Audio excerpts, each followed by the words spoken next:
तो इंडिया की पॉलिटिक्स एक बार फिर कंप्लीटली हीटअप हो चुकी है।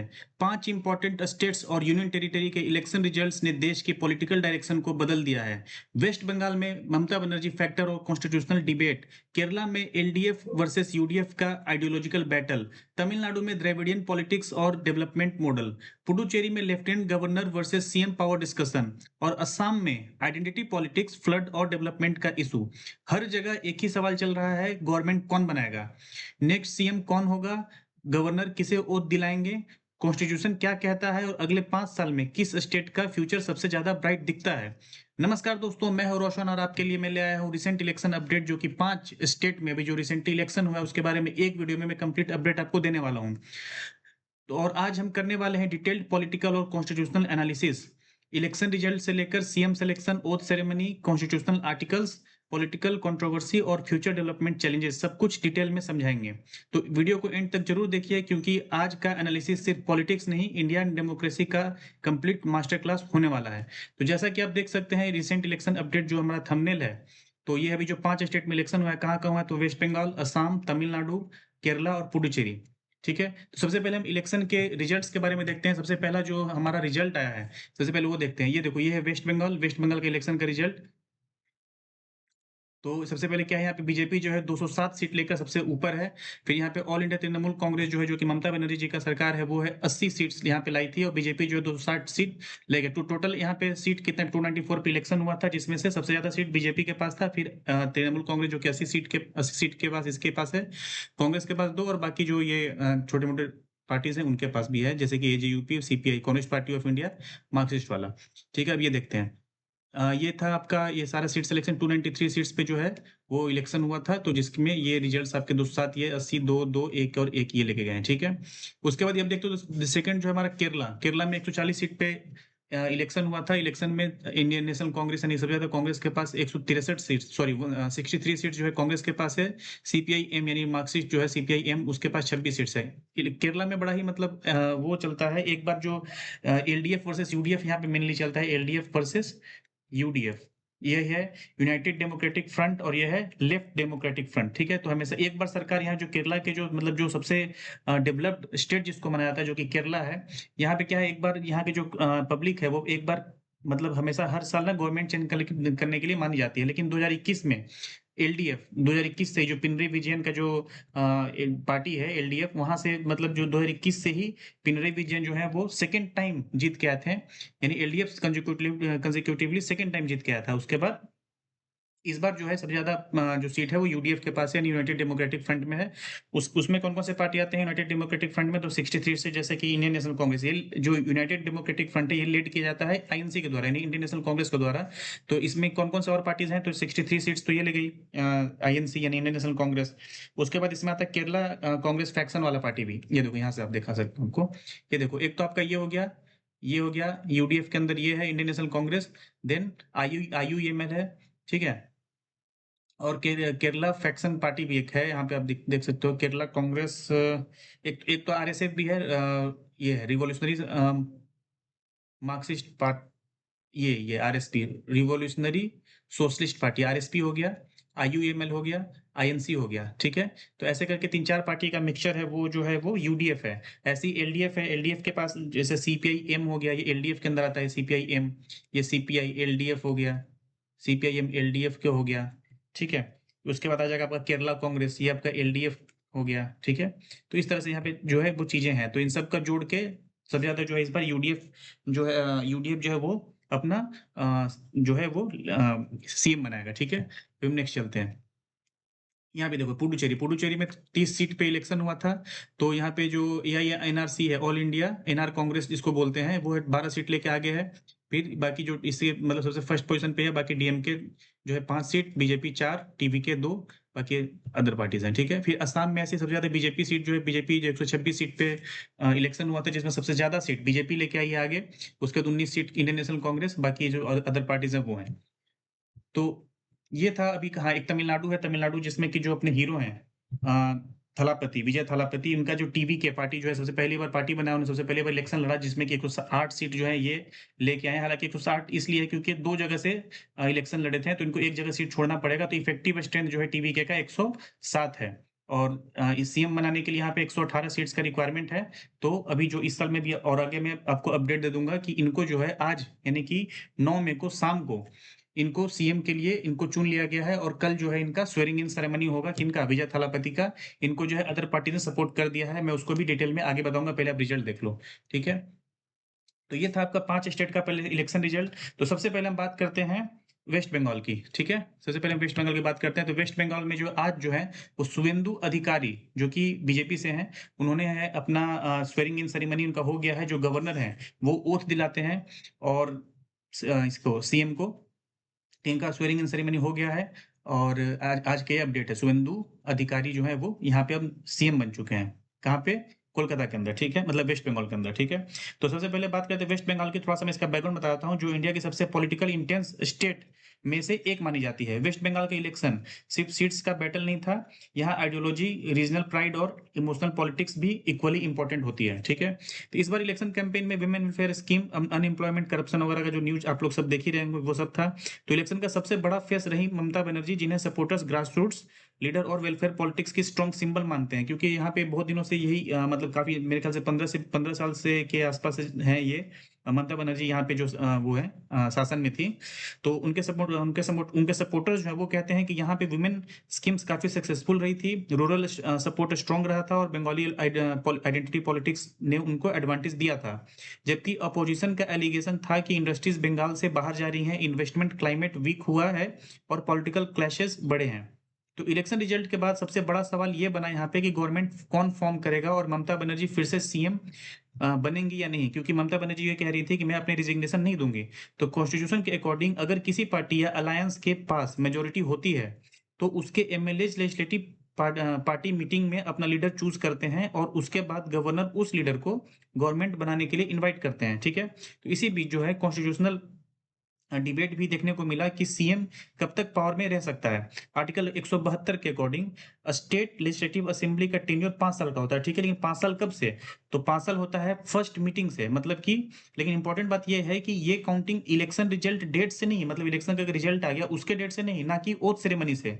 ये होता है पहली असेंबली की पहली मीटिंग से, मतलब जो गवर्नमेंट जो है सबसे पहली मीटिंग जब असेंबली का होगा उस दिन से होता है। ठीक है, उस दिन से उनका माना जाता है कि 5 साल कब पूरा होगा। ठीक है, तो ये चीज आप देखना, ये आर्टिकल 172 के अंदर है लिखा हुआ, एक चीज आप ध्यान रखना। ठीक है, तो ठीक है, तो अभी आर्टिकल 164 कहता है कि चीफ मिनिस्टर गवर्नर के प्लेजर पर ऑफिस होल्ड करता है, लेकिन डेमोक्रेसी में एक्चुअल इंपॉर्टेंस असेंबली मेजोरिटी की होती है।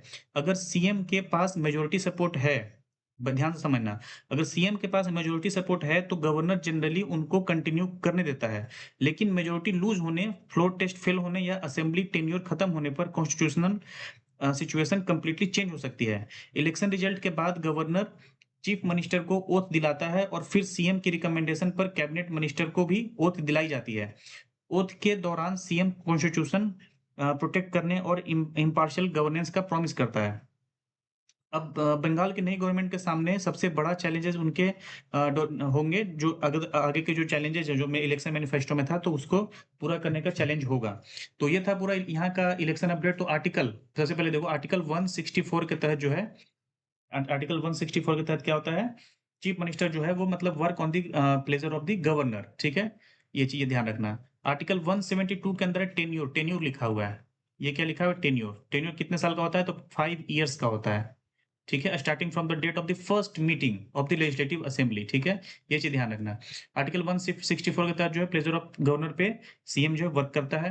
आर्टिकल 174 जो गवर्नर को पावर देता है कि डिसॉल्व करने का, मतलब कि लेजिस्लेटिव असेंबली को डिसॉल्व करने का। जैसे भी रिसेंटली जब ये बोल रही थी ममता बनर्जी कि मैं अपना वो नहीं छोड़ूंगी, मतलब रेजिग्नेशन नहीं दूंगी, तो उसके बाद हुआ था कि जो आर्टिकल 174 का यूज करते हुए जो गवर्नर थे, यहाँ के गवर्नर कौन है? तो आर एन रवि हैं। ये ध्यान रखना, गवर्नर आर एन रवि जो है उस अपने पावर को यूज करते हुए आर्टिकल 172 सब क्लॉज 2 का फिर से जो है क्लॉज 2 और सब क्लॉज बी, मतलब 174 टू और बी, बी के तहत जो है इन्होंने अपना भंग कर दिया था। इन्होंने अपना पूरा गेस्ट नोटिफिकेशन निकाला था जिसके तहत अब उन्होंने भंग कर दिया था इसको, लेजिस्लेटिव असेंबली। लेकिन बोलेंगे सर, लेकिन ये तो उनके प्लेजर ऑफ प्रेसिडेंट, मतलब उस पे जो अब मैंने भी पढ़ा है कि जो गवर्नर हैं वो वर्क करते हैं on the aid and advice of the जो ये है काउंसिल ऑफ मिनिस्टर के। ठीक है, तो फिर यहाँ पे कैसे इन्होंने वो कर दिया? भंग कर दिया। नहीं, यहाँ पे देखो, हुआ क्या था कि 7 मई को सुबह मतलब 12 एएम पे, यानी जब 7 मई हुआ था, यानी 12 एएम पे जो है इनका 5 साल पूरा हो चुका था। तो फिर इन्होंने 7 मई को जब 5 साल पूरा हो चुका और इनका मेजॉरिटी अब रहा नहीं, क्योंकि अब ये इलेक्शन रिजल्ट के बाद इनका मेजॉरिटी रहा नहीं, तो उन्होंने 7 मई को ही शाम में गैजेट नोटिफिकेशन निकाला था आर.एन. रवि ने, और इनको जो इलेक्शन इसके लेजिस्लेटिव असेंबली को जो है भंग कर दिया था। ठीक है, एक चीज़ ध्यान रखना। तो ये हुआ पूरा असम का बात। तो उम्मीद है आपको असम का पॉलिटिक्स समझ में आ चुका होगा। अब हम बात करते हैं आगे। ये देखो टीवी के, यानी यहाँ पे जो हीरो हैं, ये जो अपने हीरो हैं, इनका नाम है विजय विजय थालापति, वैसे सी जोसेफ विजय। इन्होंने अपनी पार्टी बनाई थी। पार्टी बनाने के बाद इन्होंने इलेक्शन लड़ने के बाद सबसे जो लार्जेस्ट पार्टी बन के आई वो यही आई थी, मतलब इसमें इलेक्शन के रिजल्ट में। ठीक है, तो इनको अब सपोर्ट मिल चुका है। काफी दिनों से यहाँ पे भी खींचातानी चल रही थी, और ये कल, यानी कल के दिन, यानी 10 मई को अपना इलेक्शन वो लेंगे, शपथ लेंगे, और शपथ लेके सीएम बन जाएंगे। ये देखो, शपथ कौन दिलाता है, तो सीएम को शपथ दिलाता है गवर्नर। ठीक है, अब ये देखो, द पार्टी करंटली है सपोर्ट, इनको सपोर्ट यहाँ से मिला है। देखो कौन कौन दिया है सपोर्ट। 5 तो ये दिया है कांग्रेस ने, सीपीआई दो, सीपीआई ने दिया है, सीपीआई एम ने 2 दिया है, आईयूएमएल ने 2 दिया है, और वीसीके ने 2 दिया है। तो टोटल हो गया 2 2 4 2 6 2 8 और 5 13, और पहले से 108 था प्लस 13 कितने हो गए, तो 121 हो गए। लेकिन यहाँ पे 107 जो है, इन्हें ये 2 जगह से चुनाव लड़े थे, तो एक जगह से इनको मतलब एक जगह से सीट अपनी छोड़नी पड़ेगी। तो टोटल इफेक्टिव स्ट्रेंथ जो है 107 है प्लस 13, यानी कि कितने हो गए, 120, यानी 120 जो है सीट जो है, मतलब 120 का ये मतलब 120 जो है इनके टोटल मेंबर्स अब हो जाएंगे। ठीक है, अब चलते हैं नेक्स्ट। ये देखो, अब असम में क्या सीन चल रहा है। तो असम में भी अभी भी कंप्लीटली जो सीएम है, सबसे बड़ी पार्टी, यहाँ पे देखो कौन निकल गए थे असम में, कहाँ गया, वेस्ट बंगाल हो गया, असम। असम में सबसे बड़ा पार्टी जो है बीजेपी निकल के आया था। तो बीजेपी जो है, लेकिन यहाँ पे चाहिए कितना, 126, 126 यानी कितना चाहिए था, तो 126 बटा 2 कर 2 छक 12, देखिए 6 यानी 64 सीट चाहिए था। ठीक है, तो यहाँ पे सबसे बड़ी पार्टी कौन है, तो यहाँ पे ऑलरेडी बीजेपी है। तो ये बीजेपी जी गवर्नमेंट बनाएगी, लेकिन अभी यहाँ पे नाम इन्होंने फाइनल किया नहीं है। ठीक है, तो असम का भी केयर टेकर, मतलब जो जब तक फाइनल नाम ना होके स्वेरिंग इन सेरेमनी नहीं हो जाता है, तो पिछला गवर्नमेंट जो केयर टेकर गवर्नमेंट की तरह काम करती है। तो उसी तरह से जो Assam care taker chief minister, इसलिए बोला था care taker CM, Hemant Biswa Sharma, जो पिछले मतलब अभी जो है करेंटली, अभी मतलब अब तो हो सकता है कि ये भी यही कंटिन्यू करे, या हो सकता है कोई और नाम भी आ सकता है। ठीक है, तो वही चीज यहाँ लिख रहे हैं। ठीक है, तो ये अब ये इन्होंने बोला है कि set the swearing in ceremony of the new Assam government will be held on May 12, यानी 12 तारीख को होने वाला है 11 बजे स्वेरिंग इन सेरेमनी, ये ध्यान रखना। ठीक है, अब बात करते हैं पुडुचेरी की। तो पुडुचेरी में क्या है कि पुडुचेरी में देखो, यहाँ पुडुचेरी में बहुत दिन से जो गवर्नमेंट में वही एन रंगा स्वामी ही है, एन रंगा स्वामी है। ठीक है, अब देखो पुडुचेरी में सबसे बड़ा पार्टी कौन था, सॉरी, हाँ, ये देखो पुडुचेरी में सबसे बड़ा, देखो 30 सीट पे इलेक्शन हुआ था, जिसमें से 12 सीट एआई एनआरसी यानी ऑल इंडिया एनआर कांग्रेस लेके आया था, बाकी डीएमके 5 लेके आया था, बीजेपी 4 लेके आया था। तो यहाँ पे एनडीए है, एनडीए जो है ना अपने कोलिशन वोलिशन करके, मतलब इंडिया जो 3 4 पार्टियों का कोलिशन है, तो नेशनल डेमोक्रेटिक अलायंस है, तो वो जो है एनडीए एनडीए का यहाँ पे सरकार बनने वाला है। और यहाँ पे नाम कंफर्म हो चुका है, N Rangaswamy on Friday met lieutenant governor के कैलाश। यहाँ पे लेफ्टिनेंट गवर्नर का नाम याद रखना है, लेफ्टिनेंट गवर्नर कौन है, के कैलाश नाथन, ये याद रखना। ठीक है, हैंडेड ओवर लेटर, ये तो बेकार की बात है। यहाँ पे देख लो, the NDA won 18 seats in the NDA, India का टोटल मिला के देखें एनडीए का, तो इंडिया का 18 सीट्स है यहाँ पे, 30 मेंबर असेंबली में। तो ये मेजोरिटी से ऊपर है, मतलब मेजोरिटी में है, तो इसको अपना गवर्नमेंट बनाने का मौका मिलेगा। तो गवर्नमेंट जब एनडीए बनाएगी, तो इंडिया ने अपना नाम एन रंगास्वामी कंटिन्यू करने के लिए बोल दिया है। ठीक है, securing more than 50% total seats, the all India NR Congress emerged victorious 12 seats while the BJP one 4।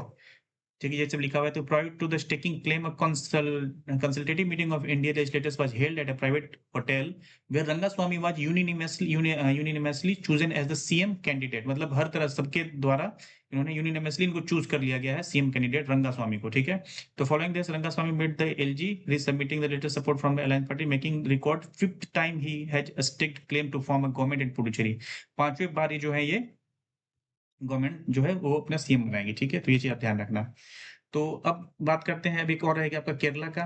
तो केरला का जहाँ पॉलिटिक्स में 2 बड़े मैंने बता दिया कि एलडीएफ और यूडीएफ, ये दोनों जो है मेनली अपना वो करते हैं, मतलब मेनली इन दोनों के पीछे लड़ाई चलती है।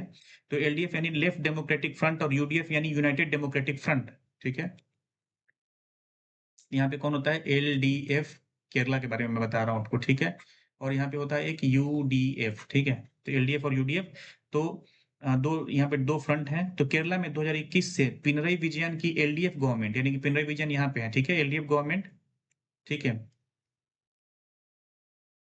पिनरई एलडीएफ गवर्नमेंट पावर में थी और ये केरला की हिस्ट्री में रेयर था, क्योंकि नॉर्मली वोटर्स जो है यहाँ पे अल्टरनेट गवर्नमेंट्स चूज करते हैं। यानी एलडीएफ का main face communist party of India है। एलडीएफ का तो आपको पता है, जो लीड किया था सीपीआईएम के द्वारा, ठीक है, मार्क्सिस्ट वाला। जबकि यूडीएफ जो है ये इसको कौन लीड करता है? इसको लीड करता है कांग्रेस।